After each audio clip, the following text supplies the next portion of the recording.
Glass Half Dead here, coming at you from the end of the video because I forgot to talk about the terrain setups that they're going to be doing. They say that this, we see here, is and what an average table will look like. So from the looks of it, we have two different levels height of terrain. I assume one is 3 inches, one is 4 inches. It's pretty dense, I think that's safe to say. And actually, despite the fact that it's relatively dense terrain, I still think this favours shooting armies hugely, because those are huge charges you're going to have to make on top of whatever you would normally have to do. So in fact, this benefits obviously Tau with their flying, and also Harlequins with their flip belts. I think they're going to be doing really well out of this event. But for everybody else, this is almost dead on arrival for melee teams. Like, if I were a melee team, I wouldn't know what to do. Davin Wick picks his way through the Medicaid block. Oh, hello there. Would you be interested in having Warhammer and Warcraft and random other audiobook stuff read to you, including the new Psychic Awakening short stories? Check out my new channel, The Story Dragon, linked below in the description and top comment. Okay, enjoy the rest of the video about Commanders. Hello everybody, Glass Half Dead here. Today I'm going to be talking about this behind me, which is a Commanders team tournament taking place in Kiev, Ukraine at some point. It's a little bit not sure when. But I'm also going to be discussing just Commanders in general, because I don't really talk about them on this channel that much. So, let's talk about this tournament. Why am I talking about this tournament? Because I've been to Kiev twice now for Kill Team related purposes. It was good fun. I'd like to go again.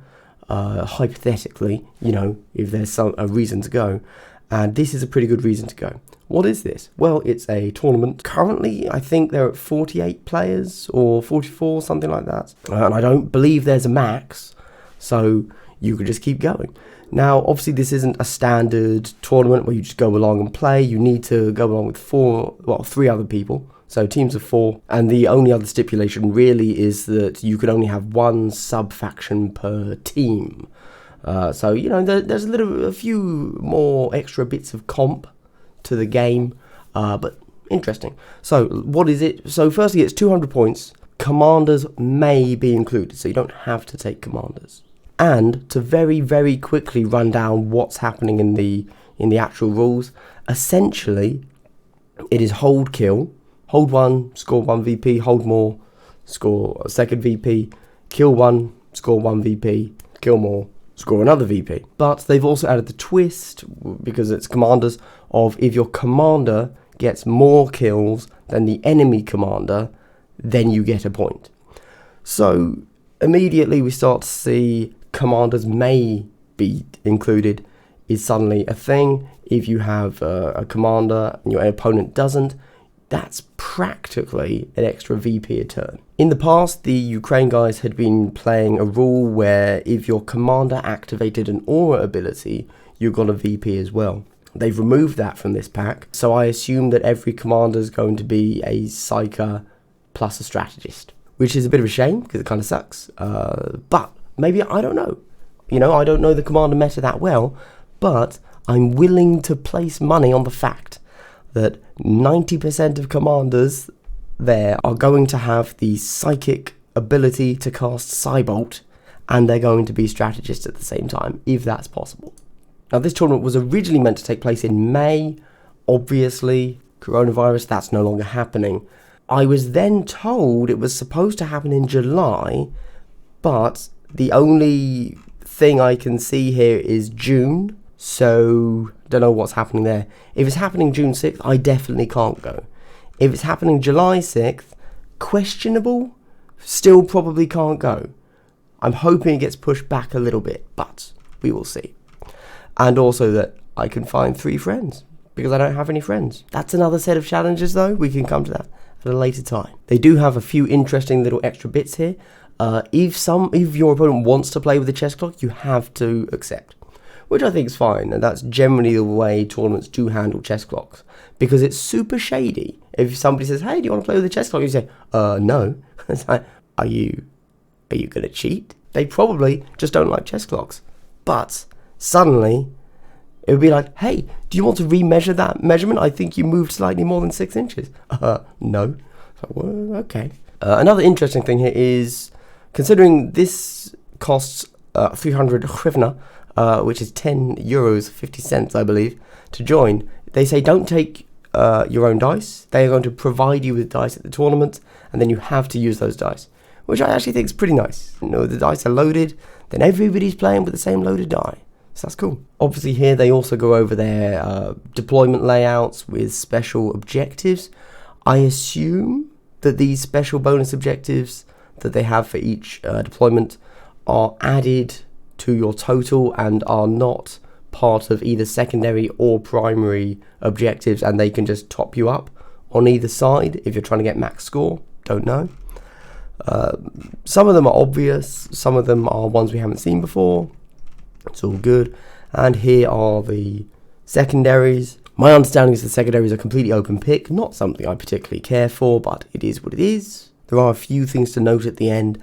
Orc Boy choppers, they've decided that was wrong. They don't cost 1 CP, 1 point, sorry. Maximum Sister Repentures isn't 1, you could take as many as you want. They are using the LVO sub-faction rules, and also they've done something pretty funky for demons. Demons are able to take any of the commanders listed below: Sorcerer, Sorcerer in Terminator Armor, Greater Possessed, Dark Apostle, Vulgar Thrice Cursed, only if you're 100% Nurgle, and Zangor Shaman if you're 100% Zinch. I think that's really cool, actually. That's a really good idea.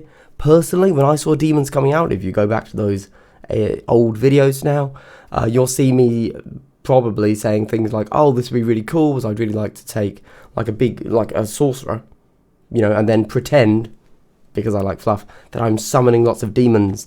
But of course you couldn't do that because demon sub-faction or faction didn't come with any commanders at all, and it was entirely demonic. There were no mortals, sorcerers in that sense, whereas with this you can.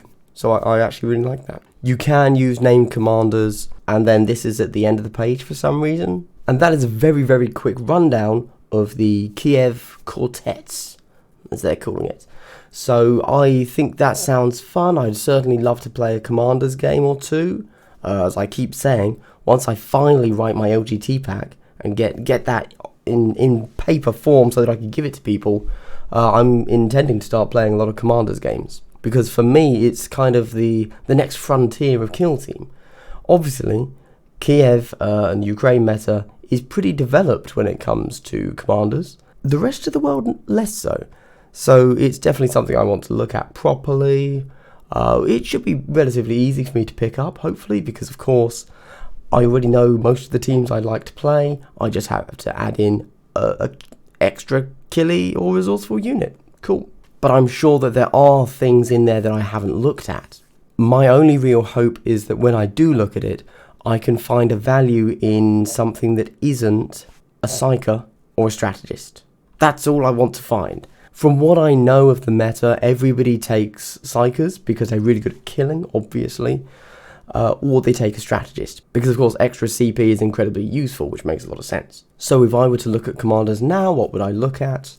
Or, you know, going to this, what would I be looking to play? I think it might make me revisit Necrons. I think Grey Knights have a particularly silly build, which probably doesn't work. But you see, that's an interesting point with Grey Knights, for example. You could either take a 9 or 10 man list of Grey Knights, which sounds great, or you could take a 5-man list, one of which is your commander. You'd take a Librarian commander. You'd run him as a Psyker, and it gives you the potential to hit 3 Cybolts a turn, which is incredibly powerful. You're going to get a lot of kills that way. And it's like, oof, I don't know which is better. Equally, Custodes. I don't want to face them at 200 points, that's terrifying. 6 Custodes, ugh. Well, I suppose then I think about the fact that I could run 20 flayed ones. Okay, it's a bit of a wash. Clearly, I don't understand the numbers and the meta in Commanders, because I just haven't played it enough. I think in total, I've played like 10 games ever, and half of which I was using another person's team. So anyway, that's Kiev Quartets. Something I would like to see, but I suspect that if it plays in July, it's not going to be doable for me and the rest of the majority of the world, possibly. I suppose the only other thing to mention, obviously language barrier is something a lot of people might be concerned about. I personally would say, if you're playing Kill Team, not an issue. I think most people there will have enough English to get by. Obviously, some are going to be a touch more fluent than others, but when I was there, never had an issue. However, don't expect anybody outside of the wargaming community there to speak any English. At least when I was out there, I didn't find a single person that spoke English outside of Kill Team. Also, there's just been a fire in Chernobyl, and apparently like radiation levels have spiked. So maybe go there not any time in the next decade. Just throwing that out there. But otherwise, cheap country, so, you know, cheap stuff. That's a reason to go on holiday sometimes, including cheap flights. Generally, my taxi to the airport has cost more than my flight. Anyway, for you guys out there with a little bit more Commander's experience than I, what's good? I mean, I know the basics because obviously I have been out there. I have spoken, you know, I even interviewed one of them for the channel briefly about the Prague event. You know, I know roughly what's good. But what have you personally found is good for your meta of Commander's games? Anyway, this has been Glass Half Dead. I hope you've had a good day. I hope you continue to have a good day. I hope you stay inside and stay healthy. And goodbye.